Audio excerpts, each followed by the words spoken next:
ওয়ালাইকুম জুম্মা মুবারক। আশা করি ভালো আছেন সবাই। ভালো থাকার আসলে কোনো সুযোগ নেই। দেশের যে পরিস্থিতি, সবাই আমরা মনস্তাত্ত্বিকভাবে বেশ পিছিয়ে আছি। আ আপনারা কি বলতে পারেন যে সবচেয়ে বেশি মানুষ অনিরাপদ কোন প্রাণীর দ্বারা? আ যদি আমি বলি ১ম এ আপনি লিস্ট হিসেবে ধরতে পারেন মানুষের কথা। বাট তার থেকেও ১ম অবস্থানে আছে মশা। আমরা অবাক হয়ে যেতে পারি।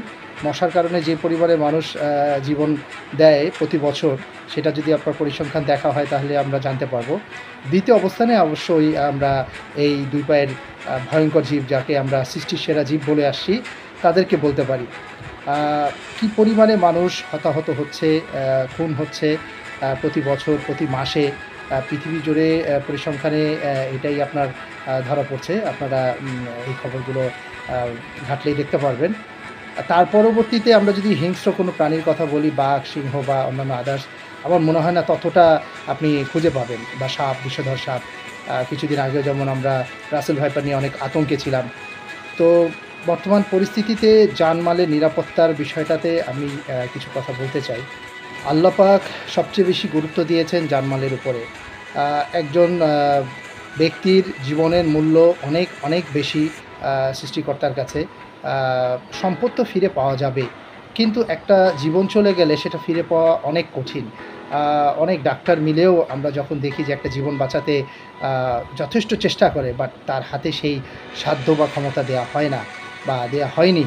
তো একটাবার চিন্তা করলে দেখবেন একটা মানুষের জীবন চলে যায় নির্বিঘ্নে, আমরা যেকোনো কিছুর বিনিময়ে সেই জীবনটাকে ফিরিয়ে আনতে পারি না। অথচ আমরা খুব নির্বিঘ্নে খুন, আ তারপরে জনসম্পদ লুণ্ঠন থেকে শুরু করে ক্ষতি। আমার মন চাইলো আমি এক জায়গায় আগুন ধরিয়ে দিলাম, একজনের সম্পদ ভক্ষণ করে ফেললাম। এই সবই চলছে এবং ইসলাম কিন্তু কখনো এগুলো সমর্থন করে না। বরং ইসলামে এই বিষয়ে কঠোর সতর্কতা অবলম্বন করার কথা বলা হয়েছে এবং এর হিসাবও কিন্তু খুব কঠিনভাবে নেয়া হবে পরকালে এবং কাল কিয়ামতের ময়দানে। একজন ব্যক্তির আপনি ক্ষতি করছেন, তার জানমাল নিরাপদ না রেখে তার এগেইনস্টে গিয়ে আপনি তার ক্ষতি করছেন। তো অবশ্যই সেটা কিন্তু আপনার পরিপূরক হওয়ার মতো কোনো ওয়ে নেই। আপনার সম্পদ আপনি হয়তো ফিরিয়ে দিতে পারবেন, সেটা ফেরতযোগ্য। কিন্তু জীবন, যেটা জানমাল নিয়ে আমরা আলোচনা করছি, সেই জীবনটাকে কিন্তু ফেরত দেওয়ার কোনো সুযোগ নেই। শুক্রবার আমরা সবাই গত সপ্তাহের একটা বীভৎস দিন কাটানো, সময় কাটানো, একটা লম্বা সময়, এবং ধীরে, ধীরে পরিস্থিতি কিছুটা স্বাভাবিক হচ্ছে। আমরা এর জন্য আল্লাহর কাছে প্রার্থনা করি সকল মুসলিম উম্মার জন্য এবং দেশবাসীর জন্য আল্লাহ পাক যাতে আমাদের দেশের উপরে খাস রহমত নাজিল করেন। আল্লাহুম্মা আমিন। আসসালামু আলাইকুম।